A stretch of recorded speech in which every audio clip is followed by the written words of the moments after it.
Assalamualaikum warahmatullahi wabarakatuh. Perkenalkan, nama saya Ismi Azizah dari jurusan Kesehatan Lingkungan, Prodi Sanitasi Lingkungan, Program Sarjana Terapan, mahasiswa tingkat 1 dengan NIM P0713323020.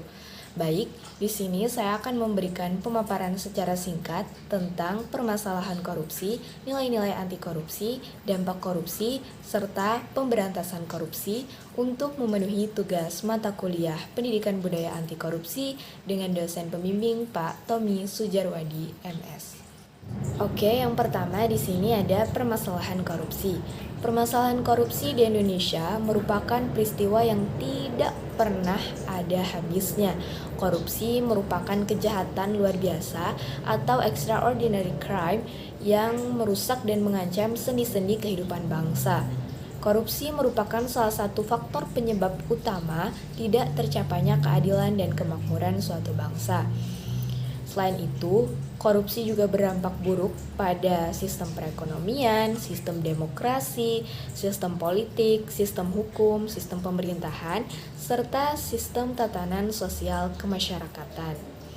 Nah, yang tidak kalah penting, korupsi ini juga dapat merendahkan martabat suatu bangsa dalam tata pergaulan internasional. Kemudian, korupsi yang terjadi di Indonesia sekarang ini sudah bersifat kolosal, dan kalau kita ibaratkan seperti sebuah penyakit, itu sudah sulit untuk disembuhkan.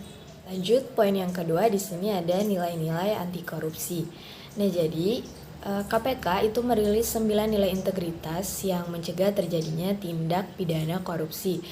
Kesembilan nilai tersebut adalah kejujuran, kemandirian, kepedulian, kedisiplinan, tanggung jawab, kerja keras, sederhana, keberanian, dan keadilan.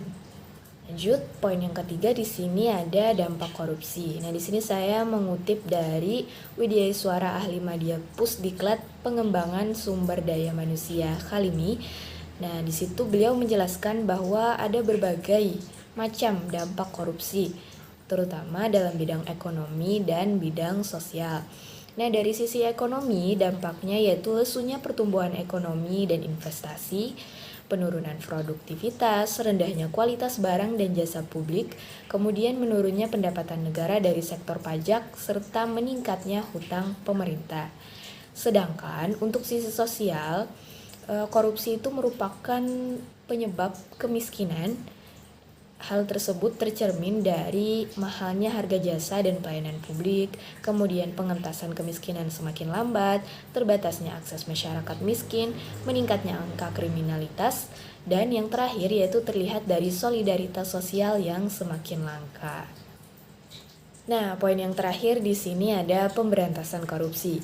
Pemberantasan korupsi merupakan serangkaian tindakan untuk mencegah dan menanggulangi korupsi, yaitu melalui upaya koordinasi, supervisi, monitor, penyelidikan, penyidikan, penuntutan, dan pemeriksaan sidang pengadilan dengan peran serta masyarakat berdasarkan peraturan perundang-undangan yang berlaku. Nah, jadi di sini ada wujudkan Indonesia bebas korupsi.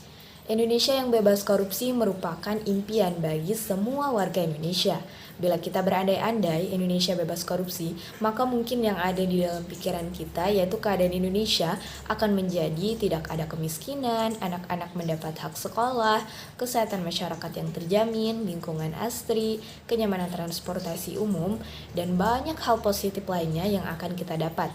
Maka dari itu, saya mengajak PNS, TNI Polri, mahasiswa, dosen, guru, pengusaha, dan seluruh masyarakat Indonesia mulai saat ini, mari kita wujudkan Indonesia bebas korupsi dengan melakukan berbagai upaya, mulai dari penerapan nilai-nilai anti korupsi, kemudian menerapkan trisula pemberantasan korupsi, serta hal-hal lainnya yang kiranya dapat memberantas atau melawan korupsi di Indonesia.